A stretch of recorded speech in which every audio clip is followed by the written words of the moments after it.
Sit down, class is in session, and we're finally going to be talking about the different fighting games that currently exist, in the modern era of fighting games. And I will be talking about what modern fighting games should I play. So, this is for those of you who are interested in playing fighting games but just doesn't really or don't really know which game to play. I'm going to be here to guide you through the different fighting games, different modern fighting games that exist currently, and I'm going to tell you their pros and cons and my personal experience with them. So, with that being said, let's hop on. So, here are the games that I will be talking about. There's like 6 games here: Street Fighter 6, Tekken 8, Mortal Kombat 1, 2XKO, Granblue Fantasy Versus Rising, and Guilty Gear Strive. So, those are going to be the 6 games I will be talking about. I did not include Smash Ultimate, Rivals of Either 2, Brawlhalla, all of those platform fighters. Because I think yes, they're fighting games, but we're talking about modern fighting games. And like when I say modern fighting games, I mean it with like fighting games. So with that being said, let's just hop on to the first one, Street Fighter 6. You're going to want to play Street Fighter 6 if you want cerebral gameplay. At the high level or around diamond stuff like that. Diamond is diamond even high? I think around master. It's going to be a lot more knowledge based instead of reaction based. So Street Fighter 6 is going to be more cerebral than most of the games here. Probably it's the same with the next game that I'm going to be talking about. But yeah, it's going to be a lot more of conditioning and stuff like that. So if you're really into that kind of stuff as a fighting game player, or if you want to explore that kind of stuff, Street Fighter 6 is going to be a good one. And as you can see, I said that the game is kind of figured out. It really functions on a very what I call a very strict gameplay loop. Um, it's just drive rush offense, throw loops in the corner, anti-airs, good anti-airs, and medium low drive rush. I think because of like how most of the characters start their offense, it's getting a little bit stale just to see the neutral. But if you look at the competitive landscape of the game, like if you look at like big tournaments, it's going to feel so good. Like you're seeing all of this stuff. You're seeing all of these players with their solid neutral. Yeah, it definitely feels good. But if you're just playing online, it's some whack ass stuff, bro. But yeah, it's definitely Street Fighter 6 is the game where the better player actually wins. That's what I think. Moving on to the next one, I said that cerebral gameplay for Street Fighter 6. Tekken 8 is also in line with that. I think there's a little bit of brain used in Tekken 8. Not much as Tekken 7, but there's a lot of knowledge checks in Tekken 8, especially if you're fighting against Warang, you're fighting against the legacy characters that still have their own identity, unlike Jin, which apparently is like changed a lot for this game. They made him very beginner friendly, and I'm not really sure. Like I've seen Tekken 8 from start. Like I've played it, and then I stopped playing when it went to shit, which is the current season. I think it's season 2 if I'm not mistaken. Um, Tekken 8 currently is in a very bad spot, but if you watch the competitive matches, like if you watch the tournaments, they kind of make it look good and makes you kind of want to play the game again. And then you start playing it, and then you see all of these people just mashing and have very good offense, which is, in Tekken 8, there's 3D movement, and 3D movement is great. Like it's the one thing that separates the game from all of the games in this list. And if you really want that additional 3D movement, sidesteps, which makes safe moves become unsafe because you sidestep it, that's definitely like another to this game. There's not a lot of good 3D fighting games nowadays. It's just Tekken 8. A lot of people will say Soul Calibur as well. And there's the upcoming Virtual Fighter 6. When Virtual Fighter 6 comes out, and if it does come out, because I know there's been like rumors about the developers having the intent on canceling it if it's not up to their standards. But if it comes out, when it comes out, Virtual Fighter 6 will be the direct competitor of Tekken 8, and competition is always good, and that might pressure Tekken 8 into having more of good balanced decisions, because currently the balanced decisions not really good. If you ask a lot of Tekken players right now, they are they're kind of like in the trenches, bro. They're dying right now, but there's still a lot of players who still love this game. I personally know a few, but I highly suggest, if you want to try Tekken 8, go for it. Just to have fun and not really, try to get better yet. No, you're gonna have to decide for that after after you play the game. Oh, and also, I I definitely believe that Tekken 8 is one of the most complicated fighting games in this list, just because of the amount of move list and the amount of just niche situations. Like some dude might throw out a move that you don't know how to deal with, and then you're just lost.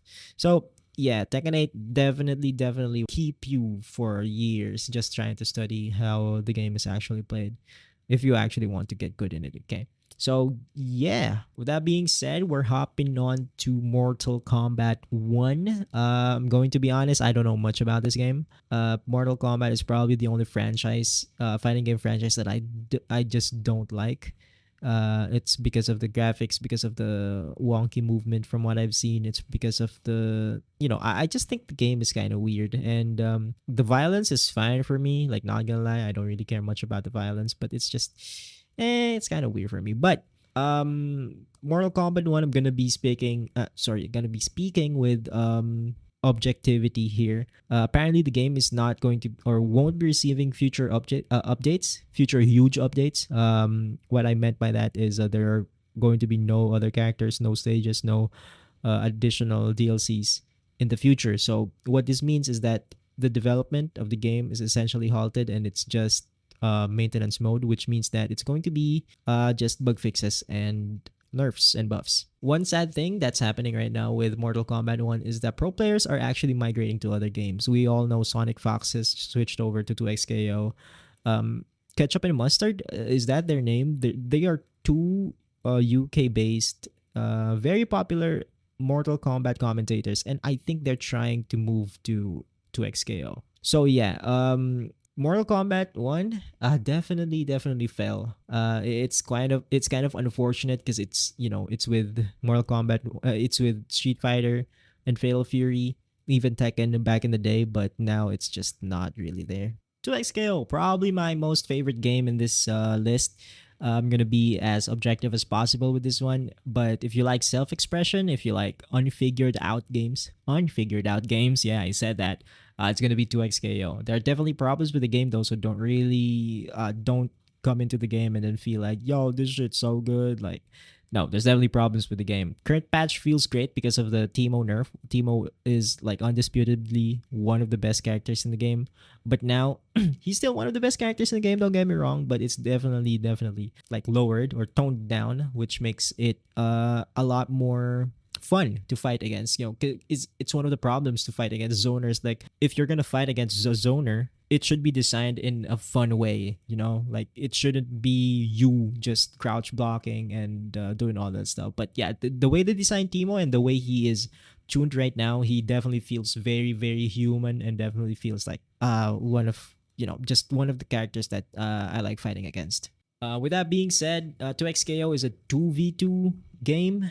I mean, it can be a 1v1 game, but there's like a 2v2 aspect into it, and it's going to make Sidekick and Juggernaut hard to balance, because TXK was a tag fighter, and they just allow players to play one character through Sidekick and Juggernaut, but in essence, it's a 2v2 player, or it's a 2v2 game, which means that you don't really want Sidekick and Juggernaut to be that powerful when it Sidekick and Juggernaut to be very powerful, in a sense that it's going to be the top fuse. So Sidekick and Juggernaut are probably going to be always at the bottom of the tier list.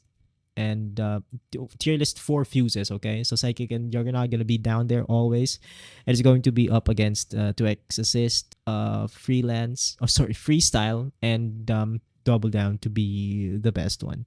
So if you are a one character enjoyer, you might have to skip this one now, but I still highly suggest trying it out, because it's free to play. Probably its best hook. Moving on to the next one, not a lot of content creators actually talk about this game, but I love this game. It's Granblue Fantasy versus Rising. This game, it's the Street Fighter 6 of anime fighters. You know, I already said it in the slide. Play if you like anime fighting games, but not too anime. When I say that, there's like, you know, air dashing, a lot of stuff like that. Okay, if you ask me, 2XKO is more of an anime fighter than Granblue Fantasy versus Rising, and that's a fact because of the movement options. In Granblue Fantasy versus Rising, all you do is just, you know, run dash in like on ground, but you don't really have like air dashing and shit like that. I mean, I guess there are like, you know, Zeta and stuff like that, but like I think you guys know what I mean. But yeah, Granblue Fantasy has a lot more neutral compared to other anime fighters when there's a lot of you know, long ass combos. In Granblue Fantasy, there are a bit of long combos, but it's definitely a lot more cerebral and non-brain dead. Like, there's a lot more fundamentals included in this game. Like, you know, there are strike throw is very good. It feels great. There's raging strikes. There's, you know, the dodges, spot dodges and stuff like that. It's amazing. This game is great. It also has a free to play version, which allows the players to play Gran and then like a few characters that are in the rotation. So if you are wondering if you should try this, just try it out. There's a free version. If you like it, just buy the whole thing. I don't think you could go wrong with Granblue Fantasy versus Rising, especially if you like Granblue. Yeah, that's it. And last and definitely not the least, it's Guilty Gear Strive. It's one of the games that I previously played and then just stopped because I stopped because Street Fighter 6 came out. And after that, it's Granblue Fantasy versus Rising. I played GBF VS for a year, I think, and then hopped back to Street Fighter 6. Anyway, yeah, Guilty Gear Strive has the best music out of all in the list. That's like a hands down. The games are very fast. In fact, it's so fast that you don't even get to hear the full version of the music.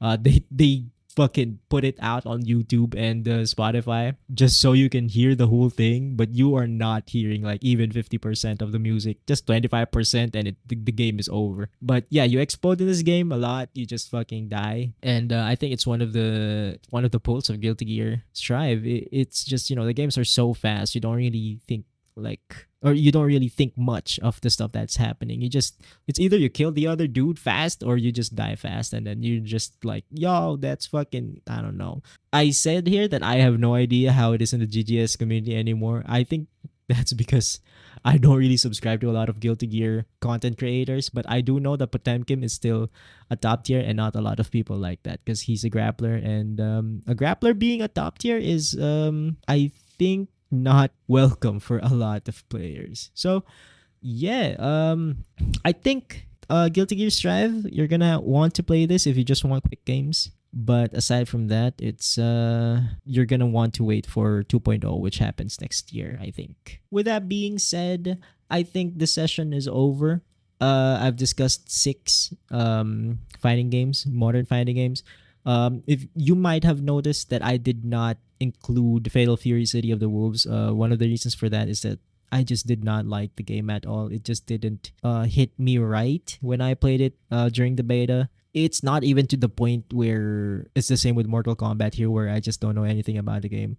I played it. I really did not like it. The visuals are great, but I don't know. It's just very different for me. I know that Fatal Fury and King of Fighters have like weird control schemes. Is it really weird control scheme or just complicated controls? I know KOF was the one that introduced pretzel motions and stuff like that, which means that they're pushing the motion input limits. But with what I have in City of the Wolves right now, it's really just, I don't know. I think it's weird. I just did not like it, so that's why I'm skipping it. I didn't really make a slide of it because I don't want to offend the City of the Wolves enjoyers, but yeah, I think I still have to address it because it is still a fighting game, and if you guys like Fatal Fury or King of Fighters, I think you will fit in to that game. But for me, as someone who played Street Fighter 6, 2XKO, Guilty Gear Strive, and Granblue Fantasy versus Rising, it's just not for me. Yeah. So with that being said, that's going to be it for this session. I hope you guys or I hope I helped you guys pick which game you want to play. And yeah, I'm going to see you in the next one. Goodbye.